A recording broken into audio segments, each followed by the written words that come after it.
अस्सलाम वालेकुम to all. आज की इस वीडियो में हम एलिमिनेशन मेथड पढ़ने जा रहे हैं जो कि साइमल्टेनियस लीनियर इक्वेशन को सॉल्व करने का एक मेथड है। लेकिन उस मेथड को करने से पहले कि ये होता क्या है और इसको किस तरह से सॉल्व करते हैं, हम कुछ चीज़ों को डिस्कस कर लेते हैं। यहाँ हमारे पास है 3x minus 5y equal to 20 और 5x minus 10y equal to 45 and if we are asked to make the x coefficient same. ठीक है, हमें कहा जा रहा है कि आपको x की कोफिशिएंट सेम बनाना है। तो what you need to do to make the x coefficient same. अब आपको क्या करना है ऐसी कंडीशन में, आपको करना है, हम क्या करेंगे ऐसी कंडीशन में, इक्वेशन नंबर 1 में x का कोफिशिएंट है 3 और इक्वेशन नंबर 2 में x का कोफिशिएंट है 5। तो हम क्या करेंगे, मल्टीप्लाई इक्वेशन नंबर 1 को मल्टीप्लाई कर दूंगी इक्वेशन नंबर 2 के x के कोफिशिएंट के साथ, यानी कि 5 के साथ। Okay, multiply equation number 1 by 5 and equation number 2 by 3। और ये 3 कहाँ से लिया है, from the coefficient of x in equation number 1। Okay, ये मैंने क्यों किया है, क्योंकि हमें ये कहा जा रहा है कि हमें x की कोफिशिएंट को सेम बनाना है। सो जब आप 5 को मल्टीप्लाई करेंगे फर्स्ट इक्वेशन से, फर्स्ट इक्वेशन क्या है, 3x minus 5y is equal to 20, और देन फिर जब आप मल्टीप्लाई करेंगे सेकेंड इक्वेशन को किससे, बाय 3। सो इस तरह से हमारे पास इक्वेशंस जो बन जाएंगी वो क्या बन जाएंगी, 15x minus 25y equal to 100। और जब आप 3 को मल्टीप्लाई करेंगे सेकेंड इक्वेशन से तो हमारे पास क्या बन गई, 50x minus 30y equal to 145। तो इस तरह से क्या हो गया, हमारे x के कोफिशिएंट सेम बन गए। होप आपको ये समझ आ रहा हो। अब नाउ इट्स, अगर हमें हमें x का नहीं, हमें y के कोफिशिएंट को सेम बनाना है तो हम यही करेंगे, क्या करेंगे, मल्टीप्लाई करेंगे इक्वेशन नंबर 1 को बाय 10। 10 कहाँ से लिया है, 10 हमने सेकेंड इक्वेशन का y का कोफिशिएंट लिया है। एंड इक्वेशन नंबर 2 को किससे मल्टीप्लाई करेंगे, बाय 5, जो कि इक्वेशन नंबर 1 के 5 का कोफिशिएंट है। तो ये क्या इक्वेशन नंबर 1 क्या हो जाएगी हमारे पास, जब आप 10 से मल्टीप्लाई करेंगे तो 10 3 ज़ा 30 माइनस 10 5 ज़ा 50y इक्वल टू 10 20 ज़ा 200। And equation number 2 will become 5 5 ज़ा 25x माइनस 5 10 ज़ा 50y इक्वल टू 225। सो इस तरह से हम हमारी गिवन इक्वेशन के कोफिशिएंट को सेम बना सकते हैं। सो अब आ जाते हैं हम हमारी एलिमिनेशन मेथड की तरफ। एलिमिनेशन मेथड में जो भी हमें गिवन जो भी equation system of equation given है, ठीक है, सबसे पहला जो स्टेप होता है उसमें क्या करना होता है, फर्स्ट स्टेप क्या होता है, आपको आपकी इक्वेशन को नेम देना है। फर्स्ट स्टेप क्या है, आपको आपकी इक्वेशन को नेम देना है। आप चाहें तो अल्फ़ाबेट में भी दे सकते हैं and it's up to you, you can give the name in numbers. So I am giving the name of first equation as equation number 1 and second equation as equation number 2। ठीक है, आप A B भी नाम दे सकते हैं। उसके बाद हमें क्या करना होता है, सेकेंड स्टेप में आपको किसी भी एक वेरिएबल के कोफिशिएंट को सेम बनाना है। आप चाहें तो पी के कोफिशिएंट को सेम बना दें जो हम पीछे पढ़ चुके हैं, और आप चाहें तो आप क्यू के कोफिशिएंट को सेम बना दें। It's up to you. So I am making the same coefficient of Q. So अगर क्यू के कोफिशिएंट को सेम बनाना होगा तो मैं क्या करूँगी, I will multiply equation number 1 by equation number 1 को किससे मल्टीप्लाई करूँगी, 2, एंड इक्वेशन नंबर 2 को मैं किससे मल्टीप्लाई करूँगी, इक्वेशन नंबर 1 के क्यू के कोफिशिएंट के साथ जो कि है 3। ओके, सो अब हम किस तरह से मल्टीप्लाई करेंगे, फर्स्ट इक्वेशन को मैं 2 से मल्टीप्लाई कर रही हूँ। So this equation become 2 2 ज़ा 4p minus 2 3 ज़ा 6q is equal to 13 2 ज़ा 26। ओके, सो अब ये जो इक्वेशन थी 1, हमने इसको चेंज कर दिया और इसको नाम दे देंगे new name which is equation number 3। अब इसी तरह हमें सेकेंड इक्वेशन को मल्टीप्लाई करना है 3 से, तो it becomes 21p plus 6q equal to 24, और अब इसको हम नाम दे रहे हैं इक्वेशन नंबर 4 का। ओके, सो हमने इक्वेशन नंबर 1 और 2 को चेंज कर लिया इक्वेशन नंबर 3 और 4 में, और इस तरह से हमारे पास q के कोफिशिएंट सेम आ गए। ओके, यहाँ हम स्क्रीनशॉट ले लेते हैं हमारी प्रीवियस वर्क का। सो अब हमें क्या करना है, अब आप इसको ध्यान से देखिए, हमने इक्वेशन नंबर 1 को चेंज कर दिया इक्वेशन नंबर 3 से, और इक्वेशन नंबर 2 को हमने चेंज कर दिया इक्वेशन नंबर 4 में। अब हमें क्या करना है, ये वाला स्टेप बहुत इंपॉर्टेंट है। अब आपको इट्स अप टू यू, आप चाहें तो ऐड कर दें, आप चाहें तो सब्ट्रैक्ट कर दें। क्योंकि मैंने q का कोफिशिएंट सेम बनाया है और q में एक के साथ है प्लस और एक के साथ है माइनस, तो जब भी आपके कोफिशिएंट के साथ अपोजिट सिंबल हो, यानी कि एक प्लस है एक माइनस है, तो वहाँ आप क्या करेंगे, ऐड करेंगे, ठीक है। और अगर सेम सिंबल है, जैसे कि अगर मैं p के कोफिशिएंट को सेम बनाती तो फिर मुझे वहाँ सब्ट्रैक्ट करना पड़ती।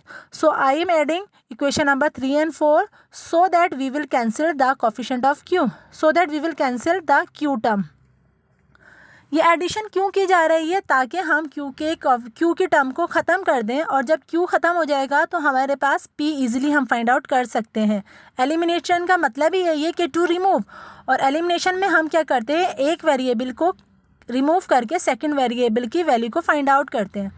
सो यहाँ क्योंकि अपोजिट सिंबल थे तो इसलिए मैंने ऐड किया, 26 और 24 को ऐड किया तो हमारे पास आ गया 50, और -6q और +6q को आप जब ऐड करेंगे तो आपके पास ये कैंसिल हो जाएगी, क्योंकि same term with different symbol it will B cancel. And 21p + 4p ये हमारे पास क्या हो जाता है, 25p। ओके, सो इस तरह से अब हमारी q की टर्म ख़त्म हो गई। अब हमारे पास इक्वेशन में सिर्फ सिंगल टर्म है, जो आप सिंपल लीनियर इक्वेशन आपको सॉल्व करना आती है, आप सॉल्व कर सकते हैं।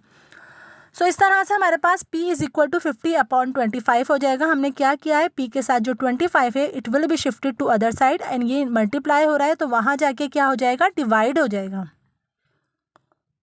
ओके, सो p = 25 × 1 = 25, 25 × 2 = 50, तो p की वैल्यू हमारे पास आ गई 2।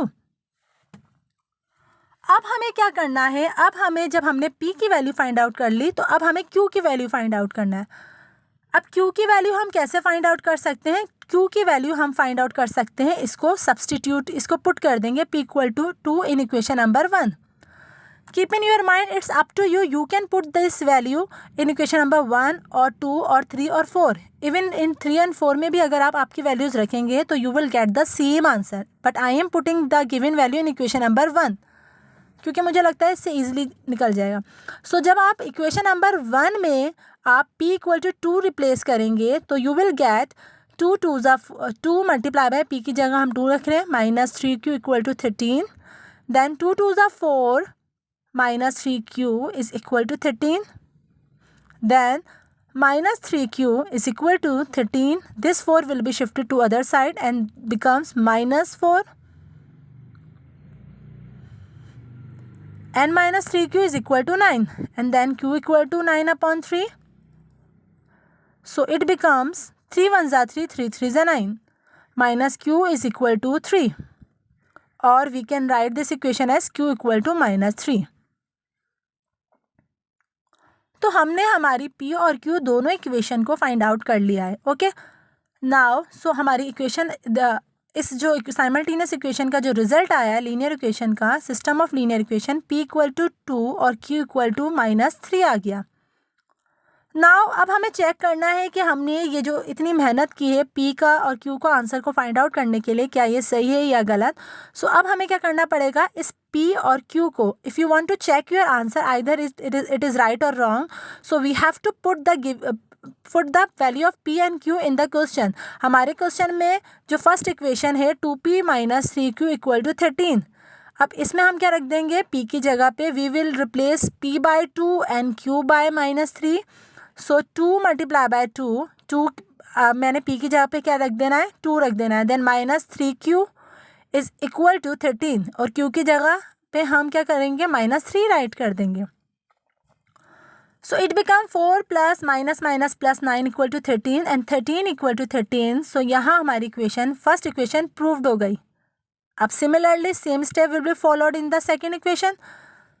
7p + 2q = 8, तो 7 2s are 7 × 2 + 2 × -3 = 8, then 7 2s are 14, -6 = 8, then 14 - 6 = 8 = 8। It means that हमने जो हमारी दोनों इक्वेशन वेरीफाइड हो चुकी हैं, इट मीन्स जो हमने p और q निकाला है वो राइट है। ओके, सो ये था एलिमिनेशन मेथड। एलिमिनेशन मेथड में हम क्या करते हैं, हम किसी भी एक वेरिएबल टर्म को रिमूव करके, एलिमिनेशन का मतलब ही है टू रिमूव, और दूसरे वेरिएबल की वैल्यू फाइंड आउट करते हैं। अब इसको थोड़ा सा रिव्यू कर लेते हैं। सबसे पहला स्टेप है आपकी इक्वेशंस को नेम देना, ठीक है। उसके बाद किसी भी एक कोफिशिएंट को आपको सेम बनाना है। आप चाहें तो क्यू के बना दें और आप चाहें तो पी के बना दें। मैंने यहाँ क्यू के बनाए थे, ठीक है। क्यू के कोफिशिएंट को सेम बनाए थे, ठीक है। आपकी मर्ज़ी है, आप पी के भी बना सकते हैं, ठीक है। जब आपने क्यू के कोफिशिएंट को सेम बनाए, उसके बाद क्योंकि क्यू के साथ अपोजिट सिंबल है इसलिए हमने ऐड किया है। अगर मैं पी के कोफिशिएंट को सेम बनाती तो वहाँ सेम सिंबल होने की वजह से हमें वहाँ सब्ट्रैक्ट करना पड़ती दोनों इक्वेशन। और आपको एडिशन और सब्ट्रैक्शन ऑफ पॉलिनोमियल अच्छे से आना चाहिए ताकि आप यहाँ ऑपरेट कर सकें। सो इस तरह से जब क्यू के कोफिशिएंट कैंसिल हो गए तो हमारे पास पी की वैल्यू आ गई और फिर इस पी की वैल्यू को आपको क्वेश्चन में इक्वेशन नंबर 1 में रख देना है। इससे आपकी क्यू की वैल्यू आ जाएगी।